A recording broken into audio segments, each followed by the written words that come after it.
The Israeli military has called in reinforcements as it is intensifying its assault on the occupied West Bank of Palestine for a second day. This is one of the deadliest incursions and raids by the State of Israel into the Palestinian occupied territory since the start of the war in the Gaza Strip.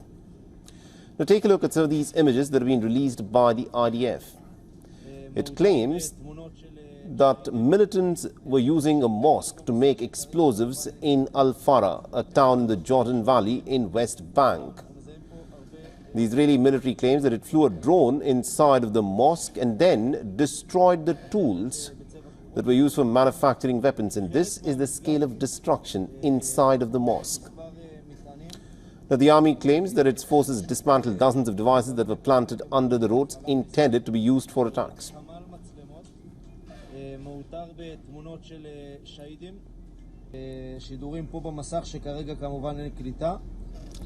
In another video released by the Israeli army, soldiers were seen preparing for executing a raid into the West Bank. West Bank is a place where Hamas does not even exist.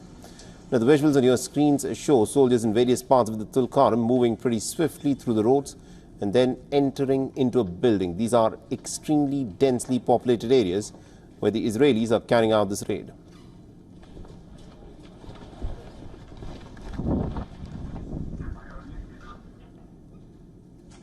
The Palestinians have reported a completely different death toll because of this devastating Israeli raid into the occupied West Bank.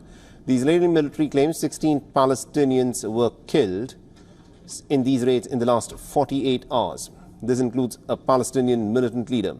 But the Palestinian Health Ministry has reported that at least 15 people, civilians, have been killed by the Israelis. And just hours after the United States slapped some sanctions on some of these violent, illegal Israeli settlers who resorted to arson and other attacks on the Palestinians that you're looking at on your screens in the West Bank, the European Union's foreign policy chief, Josep Borrell, has asked the bloc's members about possible sanctions on some Israeli ministers.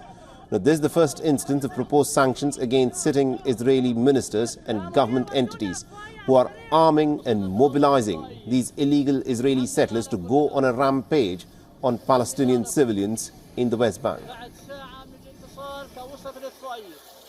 But certainly I initiated the procedures in order to ask the member states if they consider appropriate, including in our list of sanctions, some Israeli ministers has been launching hate messages, unacceptable hate messages against the Palestinians and proposing things that goes clearly against international law and is an incitation to commit war crimes. The raids have drawn alarm from the United Nations and neighbouring Jordan, as well as from the Chinese, British and French leaders. The world leaders have stressed the urgency of jump-starting the stalled ceasefire negotiations during the meetings in Paris.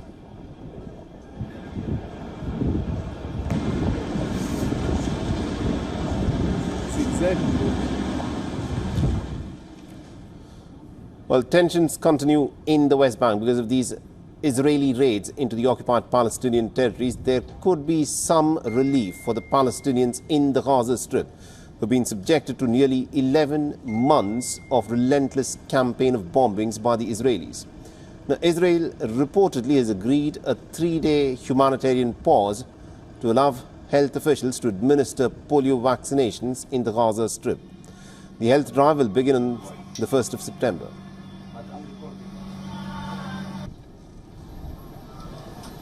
For all the latest news, download the WION app and subscribe to our YouTube channel.